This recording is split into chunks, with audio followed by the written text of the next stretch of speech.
Hello friends, मेरा नाम आनंद राम है। मैं एक सिविल सर्विसेज एस्पिरेंट हूँ और ये मेरा पहला स्टडी ब्लॉग है। And wish you all happy new year to all aspirants and everyone. और ये मेरा पहला स्टडी ब्लॉग है तो यूपीएससी रिलेटेड। यहाँ पे मैं अपने फ्री टाइम में सोच मतलब मैं भी एक एस्पिरेंट ही हूँ, तो मैं जब पूरे दिन जब पढ़ाई करता तो मेरे पास 1-2 घंटे फ्री टाइम रह जाता है, तो उसमें डिस्ट्रैक्ट बहुत ज़्यादा हो जाता है। तो सोचा कि करूँ क्या, तो मैं सोचता हूँ कि फ्री कंटेंट मतलब इस फ्री टाइम में मैं UPSC related exam related content upload करूं, ताकि माइंड डिस्ट्रैक्ट ना हो और शायद दूसरों की भी आपकी हेल्प हो जाए। तो ये मेरा पहला ब्लॉग है रिलेटेड टू यूपीएससी। और ये पहला ब्लॉग मेरा ये माइक्रो सिलेबस के रिलेटेड है। तो अभी आप लोग में शायद बहुत लोगों को माइक्रो सिलेबस पता भी होगा और नहीं भी पता होगा, तो मैं आपको बता देता हूँ कि माइक्रो सिलेबस एक्चुअल में ये खासकर उनके लिए है कि जिनको अवेयरनेस नहीं है कि माइक्रो सिलेबस होता क्या है। यूपीएससी का आपने जो नॉर्मल सिलेबस तो डाउनलोड किया ही होगा। उसमें क्या होता है कि आपको कंटेंट तो मतलब ये टॉपिक्स तो पता चल जाते हैं, एंशिएंट, मिडाइवल, मॉडर्न, जो भी उसमें लिखा रहता है, इकोनॉमी, पॉलिटी, ज्योग्राफी, एनवायरनमेंट, फिर साइंस एंड टेक्नोलॉजी एक्सेट्रा। उसमें सिर्फ टॉपिक्स मेंशन होते हैं, बट डिटेल में पता नहीं होता कि एक्चुअल में वहाँ से पढ़ना क्या है। ये जो मैं आपका ये वीडियो बना रहा हूँ, ये स्पेसिफिकली प्रीलिम्स का माइक्रो सिलेबस है। मेंस का मैं अलग से अपलोड कर दूंगा, और एक सिलेबस है जो प्रीलिम्स का मेंस टुगेदर है, वो भी अपलोड कर दूंगा। धीरे सारी अपने रिसोर्सेज जो भी मेरी स्ट्रैटेजीज टेक्निक्स है प्रीलिम्स में सॉल्व करने की, वो एक एक करके मैं अपलोड कर दूंगा। एंड आई होप आपको कुछ हेल्प मिले इससे। ये माइक्रो सिलेबस में ये है कि आपको ये बहुत सी वेबसाइट्स पर भी मिल जाएगा, अलग अलग वेबसाइट्स पर मैंने सब जगह कंपेयर करके देखा है। तो सबसे बेस्ट है वो है IAS बाबा का प्रीलिम्स का सिलेबस, वो ज़्यादा बेस्ट है। और दूसरा ये क्या कहते हैं इसे, मतलब बस IAS बाबा का ही ज़्यादा बेस्ट है प्रीलिम्स का सिलेबस। और इसमें आपको एक चीज़ बताना चाहूँगा कि इसमें जो IAS बाबा का इन्होंने ये सारे सब्जेक्ट्स का माइक्रो सिलेबस कवर किया है एक्सेप्ट साइंस एंड टेक्नोलॉजी, क्योंकि साइंस एंड टेक्नोलॉजी या प्रीलिम्स में 90% टाइम करंट अफेयर्स बेस्ड पूछा जाता है। उसमें होता ये है कि खासकर यूपीएससी में साइंस एंड टेक्नोलॉजी रिलेटेड अगर बात करूँ तो स्पेस के क्वेश्चन ज़्यादा पूछे जाते हैं और इंफॉर्मेशन टेक्नोलॉजी के रिलेटेड। अभी जो रिसेंट डेवलपमेंट्स हो रहे हैं तो वही स्टैटिक इतना पूछा नहीं जाता, तो इसलिए इन्होंने कवर नहीं किया। और बाकी जो बात बची दूसरे मैं जब दूसरा सिलेबस अपलोड करूँगा माइक्रो सिलेबस, उसमें साइंस एंड टेक्नोलॉजी का भी जो डिटेल पोर्शन है वो उसमें कवर हो जाएगा। फिलहाल प्रीलिम्स के लिए जो ये अपलोड कर रहा हूँ ये इनफ है। अगर आपने इसके सारे टॉपिक्स को कवर कर लिया ना, तो आपका जो ये स्टैटिक का जो पोर्शन है, स्टैटिक पोर्शन, ये आपका स्टैटिक पोर्शन कवर हो जाएगा। क्योंकि हम किताबें जब पढ़ते तो हमें पता नहीं होता एक्चुअल में सारे स्पेशल मतलब मेन टॉपिक्स क्या है। जब किताबें उठाते तो ऐसा लगता है सब कुछ इंपॉर्टेंट है, पर सारे चैप्टर्स इंपॉर्टेंट नहीं होते।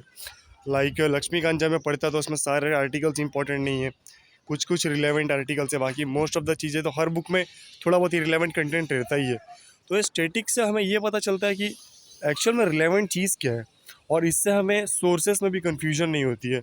हम कभी मॉडर्न हिस्ट्री के लिए स्पेक्ट्रम उठाते हैं, बिपिन चंद्र उठाते हैं, प्लाजे टू पार्टीशन उठाते हैं। आपका सिलेबस जहाँ से कवर हो रहा है आप बस वो किताबें उठाइए, आप अपना स्टैटिक पोर्शन देखिए कि मुझे ये कवर करना है। ये नहीं कि दूसरे ने रिकमेंडेशन कर दी मतलब दे दी तो बस हाँ भाई अब ये उठा लेनी है। हर टॉपर्स की अलग अलग स्ट्रैटेजी है, सबने अपना अपना अलग अलग अपलोड किया है। लाइक मॉडर्न हिस्ट्री का बोलूँ तो मैं बहुत से ऑफिसर्स को जानता हूँ, तुषार गुप्ता, अनु कुमारी और बहुत से लोग हैं, और ज्येष्ठा मैत्री मैम जो कि IPS है। मॉडर्न हिस्ट्री के लिए सबने सिर्फ स्पेक्ट्रम पढ़ी है, और बहुत से ऑफिसर्स ये वो भी हैं जैसे जिन्होंने बिपिन चंद्रा प्लाजे टू पार्टीशन भी साथ में एक्स्ट्रा पढ़ी, पर उतनी ज़रूरत नहीं है। तो चलिए शुरू करते हैं। ये है आपका माइक्रो सिलेबस, ये है पॉलिटी का माइक्रो सिलेबस। अगर आपने इसे कवर कर लिया इस प्रीलिम्स के ये माइक्रो सिलेबस को, तो आपका स्टैटिक पोर्शन पूरा का पूरा ऑलमोस्ट 95% से भी ज़्यादा कवर हो जाएगा। बाकी जो बचा करंट अफेयर्स का पोर्शन, तो वो तो आप मैगजीन्स और कुछ डॉक्यूमेंट्स जैसे सर्वे और बजट आते हैं वो आप पढ़ लेंगे तो उतना बहुत है, ज़्यादा दिमाग लगाने की ज़रूरत नहीं पड़ेगी आपको, कन्फ्यूज़न नहीं होगा।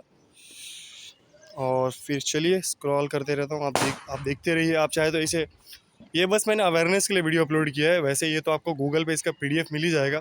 IAS बाबा प्रीलिम्स माइक्रो सिलेबस आप सर्च करेंगे तो चलिए देखते हैं।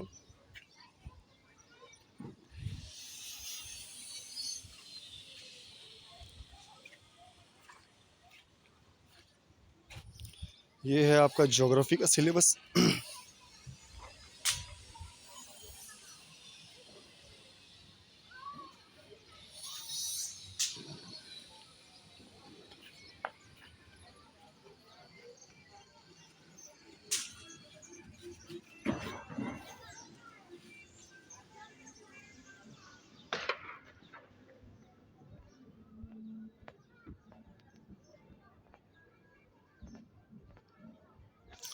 और ये है आपका इकोनॉमी का सिलेबस।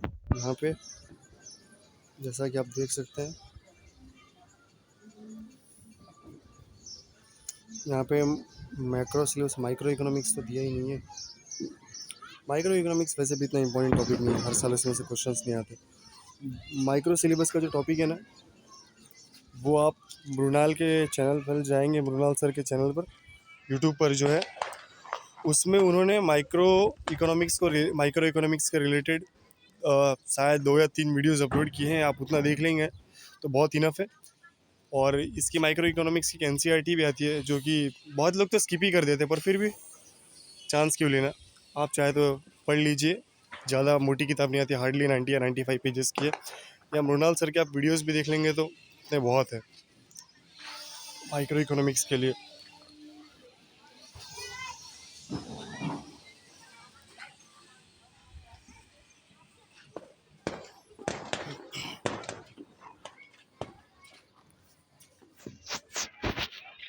और ये आया हमारा एंशिएंट इंडिया का सिलेबस। एंशिएंट इंडिया ये फ्रेंड्स, ये जो है, इसके क्वेश्चंस बहुत ही कम आते हैं एंशिएंट और मिडाइवल के तो। और कन्फ्यूजन भी इसमें थोड़ी सी है, क्या पढ़े, कौन से सोर्सेस पढ़े। कोई दो एनसीईआरटी उठाते हैं 11th और 12th दोनों की, कोई एक भी, मतलब कोई तो ये सिर्फ यूट्यूब से ही कवर कर लेते हैं। तो यहाँ आपको कन्फ्यूजन नहीं होने, बस आप ये टॉपिक्स देख लीजिए एंशिएंट इंडिया के, और बस ये आपको जहाँ से भी मिल रहे हैं, बस चाहे यूट्यूब, गूगल, एनसीईआरटीज़, बस वहाँ से कवर कर लीजिए। कोई यहाँ पर डिस्ट्रैक्ट होने की ज़रूरत नहीं है। मेरा भी बहुत कन्फ्यूजन था जो इस माइक्रो सिलेबस से दूर हुआ है। और एक्चुअल में मैंने प्रीवियस ईयर क्वेश्चन पेपर्स हर जगह चेक भी किया है कि एग्जैक्टली यहीं इसी से रिलेटेड क्वेश्चंस आ रहे हैं। और जो क्वेश्चंस इसमें मैच नहीं हो रहे हैं वो और कोई नहीं, दूसरे करंट अफेयर्स ही हैं वो सारे के सारे। तो ये आप देख सकते हैं, ये आया हमारा मिडाइवल इंडिया का सिलेबस, जो कि बहुत लोग स्किप भी कर देते हैं, और कोई बड़ी बात भी नहीं है क्योंकि इसमें क्वेश्चंस बहुत कम आते हैं। और ये है हमारा, वेट फ्रेंड्स, थोड़ा सिलेबस बैक हो गया, ओह शिट मैन। तो फ्रेंड्स, ये आपके सामने है मॉडर्न इंडिया का सिलेबस, जैसा कि आप देख सकते हैं यहाँ पे।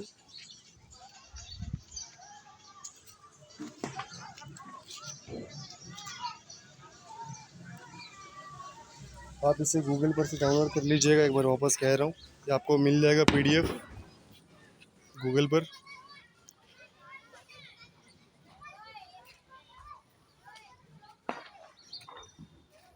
यह आया हमारा आर्ट एंड कल्चर का सिलेबस, जो कि मोस्ट कंफ्यूजिंग है। मतलब एक तो इसमें से क्वेश्चंस भी कम आते हैं, और प्लस जो आते भी हैं तो वो तो एकदम, मतलब समझ में नहीं आता कि, मतलब एकदम बड़ा कंफ्यूजिंग क्वेश्चंस आते हैं इसमें से। तो ये देख सकते हैं आप इसके माइक्रो सिलेबस का टॉपिक, और ये 95% स्टैटिक ही रहता है।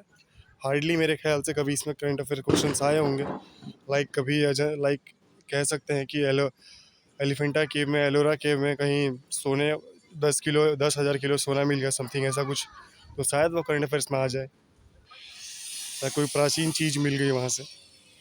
और ये है एनवायरनमेंट का सिलेबस।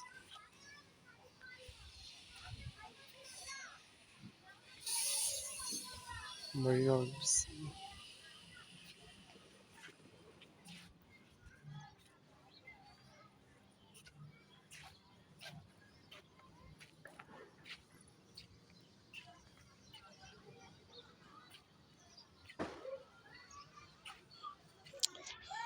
तो फ्रेंड्स, दैट्स ऑल, यही था माइक्रो सिलेबस आपका। हम चाहे तो कमेंट कर सकते हैं कि नेक्स्ट वीडियो किस टॉपिक पर बनाऊं, क्योंकि नेक्स्ट वीडियो मैं सोच रहा हूँ कि अभी प्रीलिम्स और माइक्रो सिलेबस का मतलब जो प्रीलिम्स और मेंस का माइक्रो सिलेबस है वो टुगेदर वाला जो है साथ में वो अपलोड करूँ। तो फ्रेंड्स मिलते हैं नेक्स्ट वीडियो में, and again very happy new year to all peoples.